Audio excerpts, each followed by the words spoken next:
తెలంగాణ అంటేనే గుర్తొచ్చే పేరు కేసీఆర్ మరియు టీఆర్ఎస్ పార్టీ.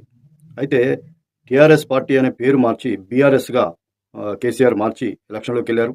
ఆయన అధికారం 10 సంవత్సరాలు తెలంగాణ పేరు మీద, తెలంగాణ సెంటిమెంట్ మీద 10 సంవత్సరాలు ప్రజలతో ఓటేయించుకొని 10 సంవత్సరాలు కూడా ముఖ్యమంత్రిగా పనిచేయడం జరిగింది. కొన్ని అభివృద్ధి కార్యక్రమాలు, దానికి తగినట్టుగా ఎన్నో అప్పులు కూడా చేయడం జరిగింది.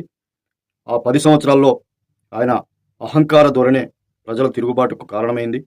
అదే కాకుండా ఆయన కుటుంబ పాలన, కుటుంబంలో ఎంతమంది ఉంటే అంతమందే కాకుండా కుటుంబంలో ఉన్నటువంటి తోకలను కూడా తీసుకొచ్చి రాజ్యసభ, ఎమ్మెల్యేలు, ఎమ్మెల్సీలు ఇవ్వడం కూడా ఆయనకు మైనస్ అయ్యింది.